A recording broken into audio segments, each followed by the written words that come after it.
There once lived a poor tailor who had a son called Aladdin, a careless, idle boy who would do nothing but play ball all day long in the streets with little idle boys like himself.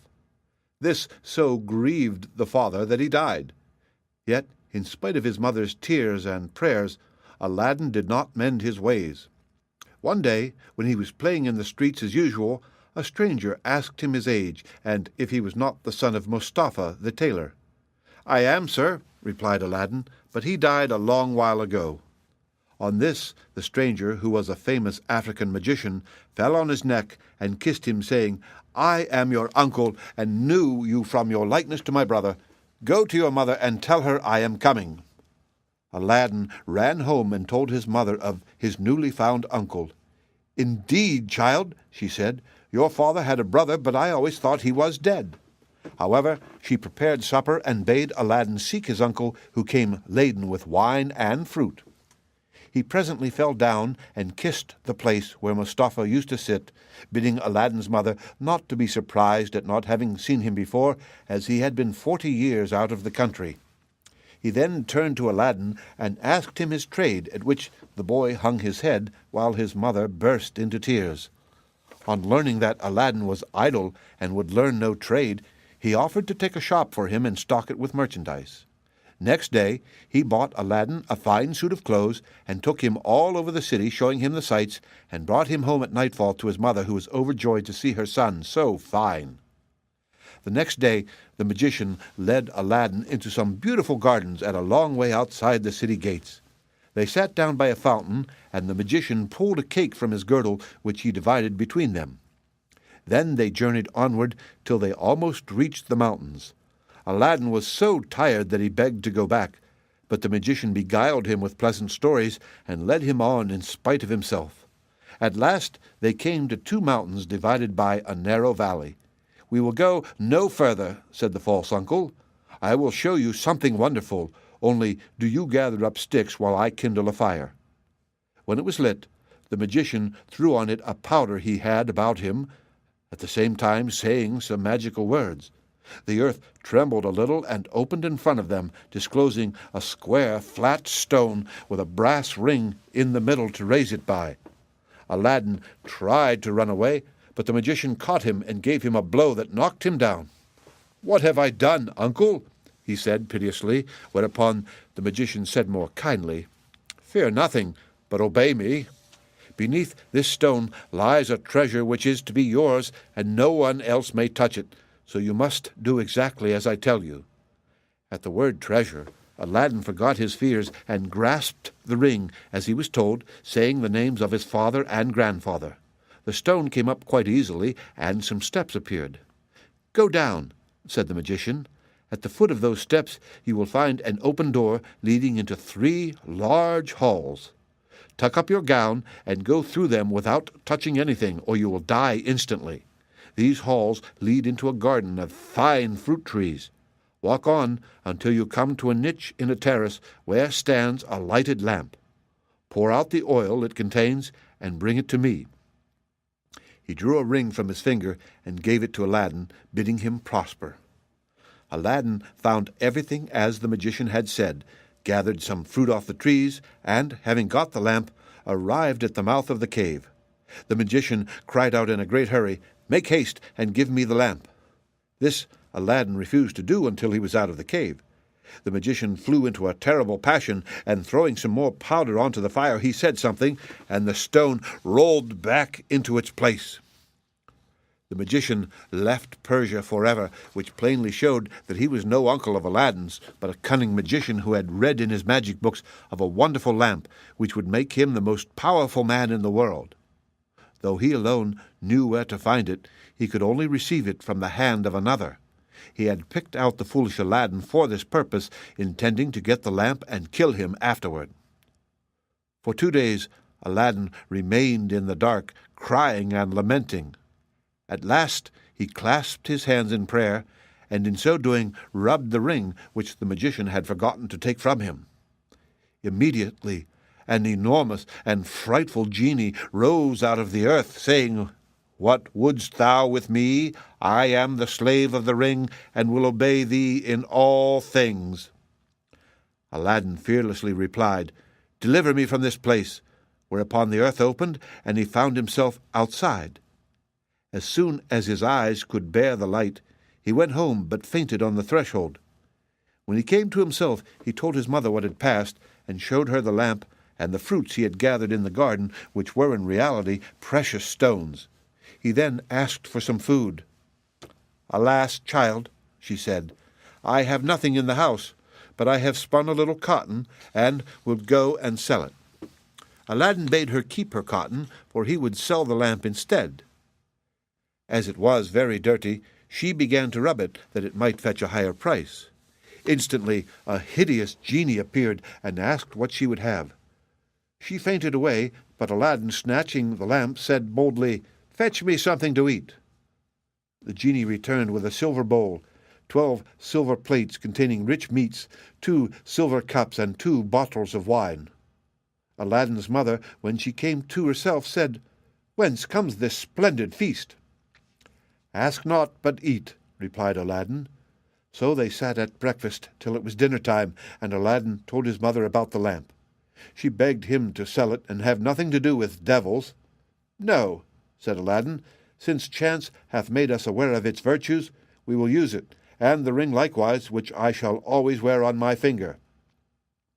When they had eaten all the genie had brought, Aladdin sold one of the silver plates, and so on until none were left. He then had recourse to the genie, who gave him another set of plates, and thus they lived for many years. One day Aladdin heard an order from the Sultan proclaiming that everyone was to stay at home and close his shutters while the princess, his daughter, went to and from the bath. Aladdin was seized by a desire to see her face, which was very difficult, as she always went veiled. He hid himself behind the door of the bath and peeped through a chink. The princess lifted her veil as she went in, and looked so beautiful that Aladdin fell in love with her at first sight. He went home so changed that his mother was frightened. He told her he loved the princess so deeply that he could not live without her, and meant to ask her in marriage of her father. His mother, on hearing this, burst out laughing, but Aladdin at last prevailed upon her to go before the Sultan and carry his request. She fetched a napkin, and laid in it the magic fruits from the enchanted garden, which sparkled and shone like the most beautiful jewels. She took these with her to please the Sultan, and set out trusting in the lamp. The Grand Wazir and the Lords of Council had just gone in as she entered the hall and placed herself in front of the Sultan. He, however, took no notice of her. She went every day for a week and stood in the same place. When the council broke up on the 6th day, the Sultan said to his Wazir, "I see a certain woman in the audience chamber every day carrying something in a napkin. Call her next time, that I may find out what she wants." Next day, at a sign from the Wazir, she went up to the foot of the throne and remained kneeling till the Sultan said to her, "Rise, good woman, and tell me what you want." She hesitated, so the Sultan sent away all but the Wazir, and bade her speak frankly, promising to forgive her beforehand for anything she might say. She then told him of her son's violent love for the princess. "I prayed him to forget her," she said, "but in vain. He threatened to do some desperate deed if I refused to go and ask your majesty for the hand of the princess. Now, I pray you to forgive not me alone, but my son Aladdin." The Sultan asked her kindly what she had in the napkin, whereupon she unfolded the jewels and presented them. He was thunderstruck, and turning to the Wazir said, "What sayest thou? Ought I not to bestow the princess on one who values her at such a price?" The Wazir, who wanted her for his own son, begged the Sultan to withhold her for 3 months, in the course of which he hoped his son would contrive to make him a richer present. The Sultan granted this, and told Aladdin's mother that, though he consented to the marriage, she must not appear before him again for 3 months. Aladdin waited patiently for nearly 3 months, but after 2 had elapsed, his mother, going into the city to buy oil, found everyone rejoicing, and asked what was going on. "Do you not know," was the answer, "that the son of the Grand Wazir is to marry the Sultan's daughter tonight?" Breathless, she ran and told Aladdin, who was overwhelmed at first, but presently bethought him of the lamp. He rubbed it, and the genie appeared, saying, "What is thy will?" Aladdin replied, The Sultan, as thou knowest, has broken his promise to me, and the Wazir's son is to have the princess. My command is that tonight you bring hither the bride and bridegroom." "Master, I obey," said the genie. Aladdin then went to his chamber, where, sure enough, at midnight, the genie transported the bed containing the Wazir's son and the princess. "Take this new-married man," he said, "and put him outside in the cold, and return at daybreak." Whereupon the genie took the Wazir's son out of bed, leaving Aladdin with the princess. "Fear nothing," Aladdin said to her. "You are my wife, promised to me by your unjust father, and no harm shall come to you." The princess was too frightened to speak, and passed the most miserable night of her life, while Aladdin lay down beside her and slept soundly. At the appointed hour, the genie fetched in the shivering bridegroom, laid him in his place, and transported the bed back to the palace. Presently the Sultan came to wish his daughter good morning. The unhappy Wazir's son jumped up and hid himself, while the princess would not say a word, and was very sorrowful. The Sultan sent her mother to her, who said, "How comes it, child, that you will not speak to your father? What has happened?" The princess sighed deeply, and at last told her mother how, during the night, the bed had been carried to some strange house, and what had passed there. Her mother did not believe her in the least, but bade her rise and consider it an idle dream. The following night exactly the same thing happened, and next morning, on the princess's refusal to speak, the Sultan threatened to cut off her head. She then confessed all, bidding him to ask the Wazir's son if it were not so. The Sultan told the Wazir to ask his son, who owned the truth, adding that, dearly as he loved the princess, he had rather die than go through another such fearful night, and wished to be separated from her. His wish was granted, and there was an end to feasting and rejoicing. When the 3 months were over, Aladdin sent his mother to remind the Sultan of his promise. She stood in the same place as before, and the Sultan, who had forgotten Aladdin, at once remembered him and sent for her. On seeing her poverty, the Sultan felt less inclined than ever to keep his word, and asked his Wazir's advice, who counseled him to set so high a value on the princess that no man living could come up to it. The Sultan then turned to Aladdin's mother, saying, "Good woman, a sultan must remember his promises, and I will remember mine, but your son must first send me 40 basins of gold brimful of jewels, carried by 40 black slaves, led by as many white ones, splendidly dressed. Tell him that I await his answer." The mother of Aladdin bowed low and went home, thinking all was lost. She gave Aladdin the message, adding, "He may wait long enough for your answer." "Not so long, mother, as you think," her son replied. "I would do a great deal more than that for the princess." He summoned the genie, and in a few moments the 80 slaves arrived and filled up the small house and garden. Aladdin made them set out to the palace, 2 and 2, followed by his mother. They were so richly dressed with such splendid jewels in their girdles that everyone crowded to see them and the basins of gold they carried on their heads. They entered the palace, and after kneeling before the Sultan, stood in a half-circle around the throne with their arms crossed, while Aladdin's mother presented them to the Sultan. He hesitated no longer, but said, "Good woman, return and tell your son that I wait for him with open arms." She lost no time in telling Aladdin, bidding him make haste. But Aladdin first called the genie. "I want a scented bath," he said, "a richly embroidered habit, a horse surpassing the Sultan's, and 20 slaves to attend me. Besides this, 6 slaves beautifully dressed to wait on my mother, and lastly 10,000 pieces of gold in 10 purses." No sooner said than done. Aladdin mounted his horse and passed through the streets, the slaves strewing gold as they went. Those who had played with him in his childhood knew him not, he had grown so handsome. When the Sultan saw him, he came down from his throne, embraced him, and led him into a hall where a feast was spread, intending to marry him to the princess that very day. But Aladdin refused, saying, "I must build a palace fit for her," and took his leave. Once more he said to the genie, "Build me a palace of the finest marble, set with jasper, agate, and other precious stones. In the middle you shall build me a large hall with a dome, its 4 walls of massy gold and silver, each having 6 windows, whose lattices, all except one, which is to be left unfinished, must be set with diamonds and rubies. There must be stables, and horses, and grooms, and slaves. Go and see about it." The palace was finished by the next day, and the genie carried him there and showed him all his orders faithfully carried out, even to the laying of a velvet carpet from Aladdin's palace to the Sultan's. Aladdin's mother then dressed herself carefully and walked to the palace with her slaves, while he followed her on horseback. The Sultan sent musicians with trumpets and cymbals to meet them, so that the air resounded with music and cheers. She was taken to the princess, who saluted her and treated her with great honor. At night the princess said goodbye to her father and set out on the carpet for Aladdin's palace with his mother at her side, and followed by the 100 slaves. She was charmed at the sight of Aladdin, who ran to receive her.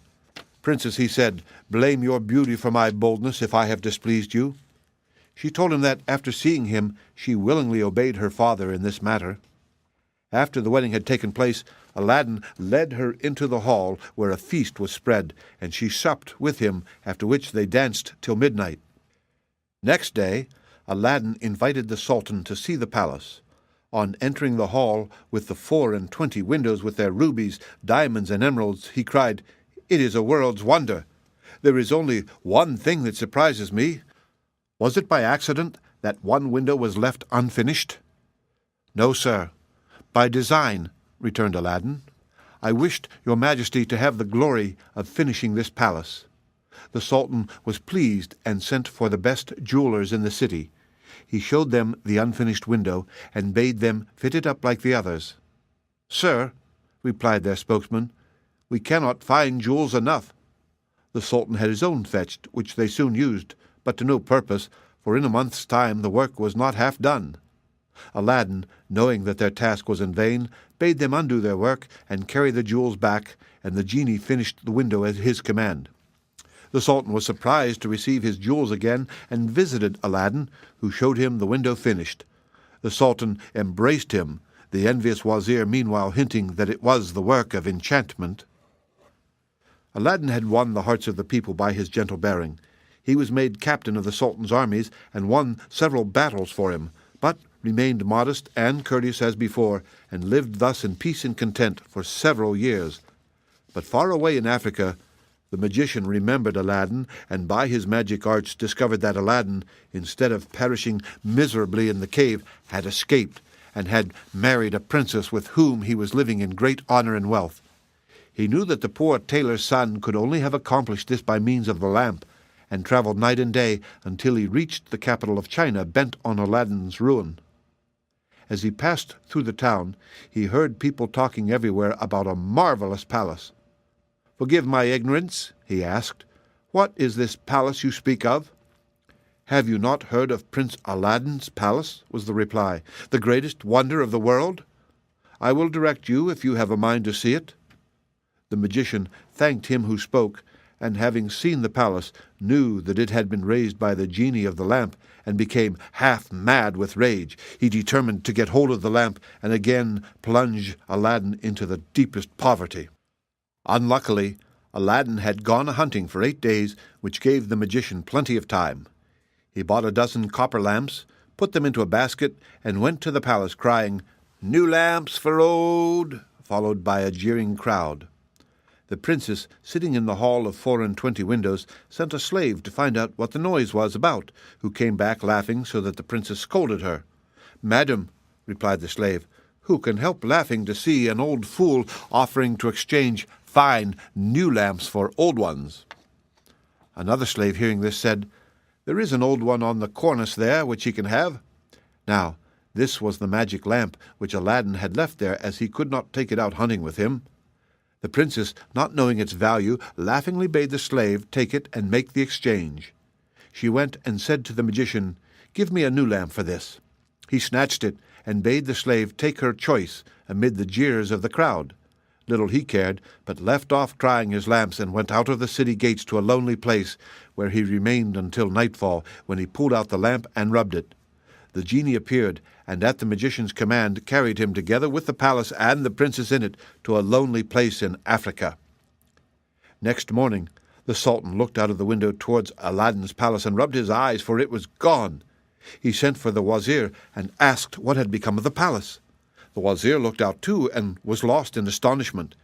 He again put it down to enchantment, and this time the Sultan believed him and sent 30 men on horseback to fetch Aladdin in chains. They met him riding home, bound him, and forced him to go with them on foot. The people, however, who loved him, followed, armed, to see that he came to no harm. He was carried before the Sultan, who ordered the executioner to cut off his head. The executioner made Aladdin kneel down, bandaged his eyes, and raised his scimitar to strike. At that instant, the wazir, who saw that the crowd had forced their way into the courtyard and were scaling the walls to rescue Aladdin, called to the executioner to stay his hand. The people indeed looked so threatening that the Sultan gave way and ordered Aladdin to be unbound and pardoned him in the sight of the crowd. Aladdin now begged to know what he had done. "False wretch," said the Sultan, "come thither," and showed him from the window the place where his palace had stood. Aladdin was so amazed that he could not say a word. "Where is my palace and my daughter?" demanded the Sultan. "For the first I am not so deeply concerned, but my daughter I must have, and you must find her or lose your head." Aladdin begged for 40 days in which to find her, promising if he failed to return and suffer death at the Sultan's pleasure. His prayer was granted, and he went forth sadly from the Sultan's presence. For 3 days he wandered about like a madman, asking everyone what had become of his palace, but they only laughed and pitied him. He came to the banks of a river, and knelt down to say his prayers before throwing himself in. In so doing, he rubbed the magic ring he still wore. The genie he had seen in the cave appeared and asked his will. "Save my life, genie," said Aladdin. "Bring my palace back." "That is not in my power," said the genie. "I am only the slave of the ring. You must ask him of the lamp." "Even so," said Aladdin. "But thou canst take me to the palace, and set me down under my dear wife's window." He at once found himself in Africa, under the window of the princess, and fell asleep out of sheer weariness. He was awakened by the singing of the birds, and his heart was lighter.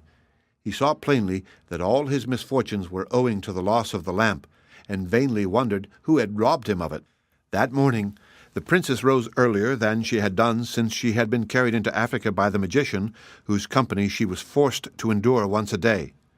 She, however, treated him so harshly that he dared not live there altogether. As she was dressing, one of her women looked out and saw Aladdin.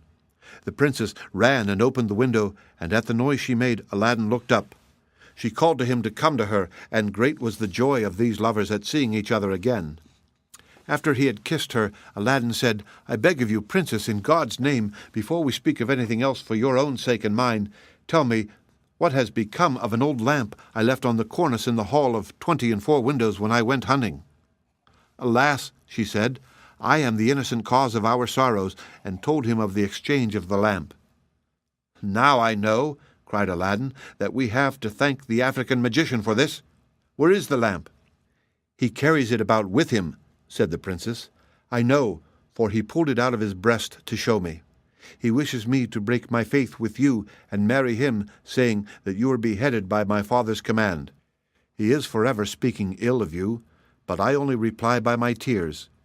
If I persist, I doubt not but he will use violence." Aladdin comforted her and left her for a while. He changed clothes with the first person he met in the town, and having bought a certain powder, returned to the princess, who let him in by a little side door. "Put on your most beautiful dress," he said to her, "and receive the magician with smiles, leading him to believe that you have forgotten me. Invite him to sup with you, and say you wish to taste the wine of his country. He will go for some, and while he is gone I will tell you what to do." She listened carefully to Aladdin, and when he left, she arrayed herself gaily for the first time since she left China. She put on a girdle and headdress of diamonds, and seeing in a glass that she was more beautiful than ever, received the magician, saying to his great amazement, "I have made up my mind that Aladdin is dead, and that all my tears will not bring him back to me, so I am resolved to mourn no more, and have therefore invited you to sup with me. But I am tired of the wines of China, and would fain taste those of Africa." The magician flew to his cellar, and the princess put the powder Aladdin had given her in her cup. When he returned, she asked him to drink her health in the wine of Africa, handing him her cup in exchange for his, as a sign she was reconciled to him. Before drinking, the magician made her a speech in praise of her beauty, but the princess cut him short, saying, "Let us drink first, and you shall say what you will afterward." She set her cup to her lips and kept it there, while the magician drained his to the dregs and fell back lifeless. The princess then opened the door to Aladdin and flung her arms around his neck, but Aladdin put her away, bidding her leave him, as he had more to do. Then he went to the dead magician, took the lamp out of his vest, and bade the genie carry the palace and all in it back to China. This was done, and the princess in her chamber only felt 2 little shocks, and little thought she was at home again. The Sultan, who was sitting in his closet, mourning for his lost daughter, happened to look up, and rubbed his eyes, for there stood the palace as before. He hastened thither, and Aladdin received him in the hall of the 24 windows, with the princess at his side.